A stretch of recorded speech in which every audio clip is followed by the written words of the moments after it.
Hello दोस्तों। आज की इस वीडियो में हम आपके लिए खास अपडेट लेकर आए हैं। आज हम बात करेंगे प्रधानमंत्री किसान सम्मान निधि योजना के बारे में।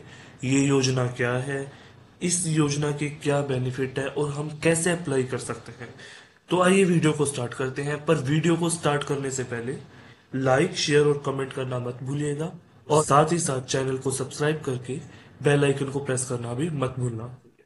तो आइए जानते हैं ये योजना है क्या। वैसे तो किसानों के लिए बहुत सी योजनाएं चलाई गई हैं, उन्हीं में से एक किसान निधि योजना भी है। इस योजना की शुरुआत 2018 में की गई थी, जिसका लाभ बड़ी आसानी से किसानों को मिल पा रहा है। इस योजना की शुरुआत में सिर्फ और सिर्फ वही किसान अप्लाई कर सकते थे, वो किसान ही एलिजिबल थे जिनकी जमीन या तो 2 हेक्टेयर या उससे कम थी। लेकिन अब देश के सभी किसानों को पीएम सम्मान किसान निधि योजना में शामिल किया गया है और इसका लाभ उठा पा रहे हैं। बात करते हैं कि इसके बेनिफिट क्या है। इस योजना के अंदर किसानों को 6,000 रुपए की सालाना धनराशि दी जाती है। 6,000 रुपए की धनराशि को 3 किश्तों में बराबर बांट दिया जाता है और डायरेक्ट लाभार्थी किसानों के अकाउंट में ट्रांसफर कर दिए जाते हैं। और साथ ही साथ हम आपको ये भी बताना चाहेंगे कि अब तक कुल 16 किस्तें दी जा चुकी हैं और 17वीं किस्त के लिए रजिस्ट्रेशन की भी शुरुआत हो चुकी है। तो अब हम लोग जानते हैं कि इस योजना का लाभ उठाने के लिए कौन कौन एलिजिबल हो सकता है। इस योजना का लाभ लेने के लिए किसान का भारतीय होना बहुत जरूरी है और जो कोई भी किसान इसका लाभ उठाना चाहता है वो किसी भी गवर्नमेंट जॉब सरकारी नौकरी में कार्यरत नहीं होना चाहिए। पहले 2 हेक्टेयर से कम भूमि वाले किसानों को ही इस योजना का लाभ दिया जाता था, लेकिन अब सभी किसान इसके लिए एलिजिबल हैं।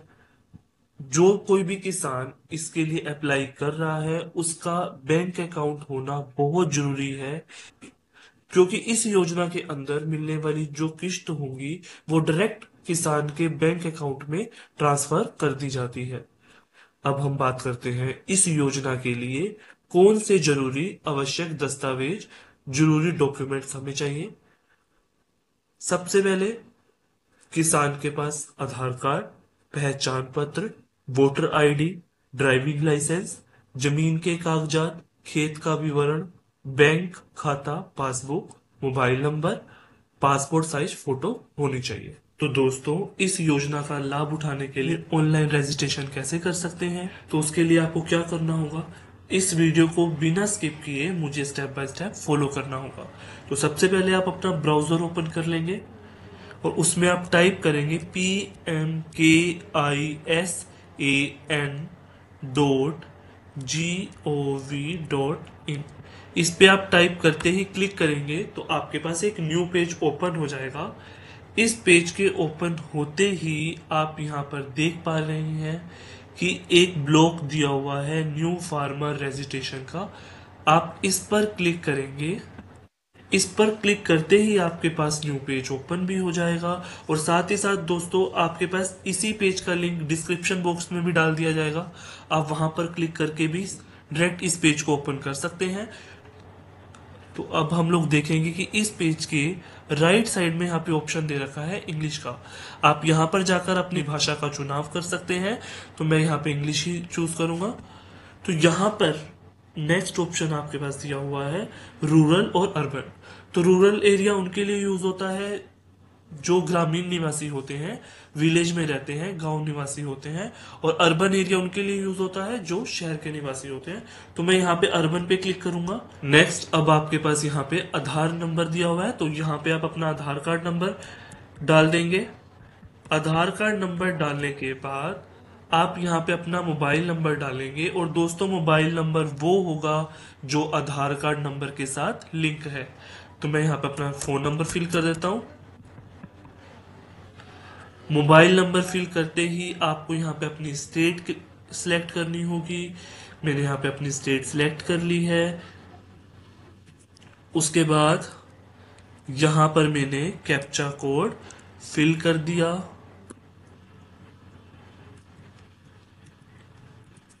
कैप्चा कोड फिल करते ही आप यहाँ पे गेट ओटीपी का जो ऑप्शन आ रहा है उस पे क्लिक करेंगे। इस पे क्लिक करते ही आपका जो नंबर आधार कार्ड के साथ लिंक होगा उसमें ओटीपी आ जाएगा। उस ओटीपी को आप यहाँ पर फिल कर देंगे। जैसा कि आप देख पा रहे हैं, मैंने आप यहाँ पर अपना ओटीपी फिल कर दिया। फिल करने के बाद यहाँ पर आप अगेन कैप्चा कोड भरेंगे।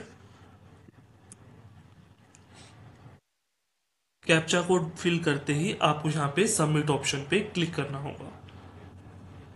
सबमिट ऑप्शन पे क्लिक करने के बाद आपके पास एक और ओटीपी आएगा जो कि आधार कार्ड वेरिफिकेशन के लिए होगा। तो मैं सबसे पहले यहाँ पर आधार कार्ड के वेरिफिकेशन के लिए ओटीपी फिल कर दूंगा। ओटीपी फिल करते ही यहाँ पर अगेन वो कैप्चा कोड भरने के लिए कहेगा। मैं कैप्चा कोड अगेन भर देता हूँ। कैप्चा कोड भरने के बाद आपको वेरीफाई आधार ओटीपी पे क्लिक करना होगा। तो आधार कार्ड का ओटीपी फिल करने के बाद आपके पास एक न्यू पेज ओपन हो जाएगा। इस फॉर्म में जो जो डिटेल उसने मांगी होगी आप वो फिल कर देंगे। जैसे कि आपने स्टेट है, कुछ डिटेल जो ये होगी आधार कार्ड से ऑटोमेटिकली उठा लेगा अगर आपका नंबर आधार कार्ड के साथ लिंक होगा। यहाँ पर स्टेट मेंशन कर देंगे, डिस्ट्रिक्ट मेंशन कर देंगे। डिस्ट्रिक्ट मेंशन करने के बाद आप यहाँ पर अपना टाउन भी मेंशन कर देंगे, जो भी आपका टाउन होगा। टाउन फिल करने के बाद आप यहाँ पर नेम, जेंडर, यहाँ पर आप अपनी कैटेगरी फिल कर देंगे। एसटी, एससी, जनरल, अदर, जो भी आपकी कैटेगरी होगी उसको फिल कर देंगे। तो अब आपके पास यहाँ पर सिलेक्ट फार्मर टाइप आएगा। तो अगर आप छोटे किसान हैं तो स्मॉल पे क्लिक करेंगे, अदरवाइज अदर पे क्लिक होगा। और यहाँ पर आधार कार्ड पे तो क्लिक होगा क्योंकि आपने अपना आइडेंटिटी प्रूफ आधार कार्ड मेंशन किया है। आधार कार्ड के साथ जो डिटेल ऑलरेडी मेंशन हो चुकी होगी वो हो जाएगा। आपके पास यहाँ पे एक ऑप्शन आ रहा है लैंड रजिस्ट्रेशन आईडी। अगर तो आपके पास ये आईडी होगी तो आप इसको फिल कर दें, और अगर नहीं है तो इसको स्किप कर सकते हैं। इसके बाद आपके पास यहाँ पे राशन कार्ड नंबर बोलेगा मेंशन करने के लिए। अगर तो आपके पास राशन कार्ड होगा तो आप यहाँ पर इसमें राशन कार्ड नंबर फिल कर देना। अगर राशन कार्ड नहीं है तो इसको स्किप कर सकते हैं। इसके बाद ये आपके पास ऑप्शन दिखा रहा है एक्सेप्टेंस फॉर पीएम किसान मानधन योजना। अगर आप इस योजना को एक्सेप्ट करना चाहते हैं तो आप यस कर सकते हो, अदरवाइज आप नो पे क्लिक कर सकते हो। उसके बाद यहाँ पर आपके पास दो ऑप्शन दिखाई दे रहे हैं ओनरशिप लैंड होल्डिंग का। इसका मतलब क्या होता है, ज्यादातर लोग इसको फिल करने में गलती कर देते हैं। इसका मतलब क्या है, जिस जमीन के लिए आप योजना में रजिस्टर्ड कर रहे हैं अगर वो जमीन एक ही व्यक्ति के नाम है तो वो सिंगल आएगा। अगर बहुत सारे उसके होल्डर्स हैं, बहुत सारे उसके मालिक हैं तो वो ज्वाइंट पे क्लिक हो जाएगा। तो मैं यहाँ पे इसको सिंगल ही रखता हूँ। उसके बाद आपको क्या करना होगा, तो दोस्तों अब आपको यहाँ पे नीचे एक ऐड का ऑप्शन दिख रहा होगा। तो जैसे ही आप यहाँ पे ऐड के ऑप्शन पे क्लिक करेंगे, ऐड के ऑप्शन पे क्लिक करने के बाद यहाँ पर आपको अपनी जमीन से जुड़ी हुई जानकारी देनी होगी। तो सबसे पहले ऑप्शन में आपको सर्वे या खाता नंबर भरना होगा। दूसरे ऑप्शन में डैग या खसरा नंबर भरना होगा। तीसरे ऑप्शन में आपके पास यहाँ पे एरिया, आपके पास कितनी जमीन है आपको वो यहाँ पर भरनी होगी। लैंड ट्रांसफर स्टेटस, इसका मतलब क्या, आपको दो ऑप्शन दिए गए हैं। जोन सी जमीन का आप रजिस्ट्रेशन कर रहे हैं वो जमीन आपके पास अगर 1 फरवरी 2019 से पहले ट्रांसफर हुई है तो आप बिफोर वाला ऑप्शन क्लिक करेंगे। अगर वो जमीन आपके पास 1 फरवरी 2019 के बाद ट्रांसफर हुई है तो आप आफ्टर का ऑप्शन क्लिक करेंगे। नेक्स्ट आपके पास लैंड ट्रांसफर डिटेल पूछेगा। इसमें आपको आप जैसे ही क्लिक करेंगे तो आपके पास सामने 5 ऑप्शन आएंगे। आपको अपनी सिचुएशन के अकॉर्डिंग यहाँ पर ऑप्शन चूज करना होगा। डेथ ऑफ हस्बैंड, मतलब अगर किसी लेडीज के हस्बैंड की डेथ होने के बाद उस लेडीज के नाम पे जमीन ट्रांसफर हुई है तो आपको उस पर क्लिक करना होगा। डेथ ऑफ फादर, अगर किसी के फादर की डेथ हुई है उसके बाद उसके पास ट्रांसफर हुई है जमीन तो उसको यहाँ पे क्लिक करना होगा। एंसेस्टर लैंड या विरासत, अगर किसी को वो जमीन विरासत में मिली है तो वो क्लिक करना होगा। परचेज ऑफ लैंड, किसी ने वो जमीन परचेज की है तो वो मेंशन करना होगा। गिफ्टेड, अगर किसी ने आपको वो जमीन गिफ्ट की है वो आपको क्लिक करना होगा। लैंड ग्रांट अलॉटमेंट, यदि वो जमीन आपको अलॉट हुई है तो वो ऑप्शन क्लिक करेंगे। जैसे मान लीजिए यहाँ पे डेथ ऑफ हस्बैंड पे क्लिक करेंगे तो यहाँ पर इसी के साइड में आपको राइट साइड पे दिखेगा लैंड डेट वेस्टिंग। इसका मतलब क्या है कि किस दिन आपके नाम पर वो ट्रांसफर हुई थी, आपको वो डेट मेंशन करनी होगी। और नीचे प्रीवियस, और इसी के नीचे आइडेंटिटी ऑफ प्रीवियस ओनर, मतलब जो उस जमीन का पहले मालिक था उसका आधार कार्ड नंबर आएगा। और ऐसे ही डेथ ऑफ फादर के लिए भी आप देखेंगे, डेथ ऑफ फादर के लिए भी सेम प्रोसेस आपको करना होगा। जिस दिन में आपके पास ट्रांसफर हुई थी जमीन, आपको वो डेट मेंशन करनी होगी। ऐसे ही, और उसके बाद यहाँ पे आप प्रीवियस ओनर का आधार कार्ड नंबर फिल कर देंगे। और अगर आपको वो विरासत में मिली है जमीन, तो आप देखेंगे यहाँ से आधार कार्ड का ऑप्शन गायब हो चुका है। तो और यहाँ पर आपको डेट मेंशन करनी होगी कि आपको विरासत में मिली थी तो आपके पास किस डेट में वो ट्रांसफर हुई थी। ये डिटेल फिल करने के बाद आप यहाँ पे ऐड का ऑप्शन पे क्लिक कर देंगे। जैसे ही आप यहाँ पे ऐड के ऑप्शन पे क्लिक करेंगे तो ये जो ऊपर आपके पास ऑप्शन आ रहा है, ये सारी डिटेल आपके पास ऐड हो जाएंगी। तो जैसे ही आप ऊपर जमीन से जुड़ी जानकारी सारी भर देंगे तो आप यहाँ पे नीचे देखेंगे तो आपके पास एक ऑप्शन आ रहा है चूज फाइल का।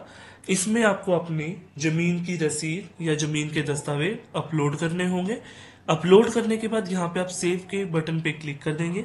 जैसे ही आप यहाँ पे सेव के बटन पे क्लिक करेंगे, आपका जो रिकॉर्ड है वो सक्सेसफुली सबमिट हो जाएगा। और उसके बाद सबमिट होने के बाद आपको साइड में अपनी फार्मर आईडी दिखाई देगी। आप उसको या तो कहीं लिख लें या स्क्रीनशॉट लेकर रख सकते हैं। तो दोस्तों, उम्मीद है आज की इस वीडियो में मैंने आपको जो भी जानकारी दी है आपको जरूर पसंद आई होगी। अगर आप मेरे चैनल पर पहली बार आए हैं, मेरी वीडियो को पहली बार देख रहे हैं, तो चैनल को सब्सक्राइब करना और बेल आइकन को प्रेस करना मत भूलिएगा। तो मिलते हैं नेक्स्ट वीडियो में।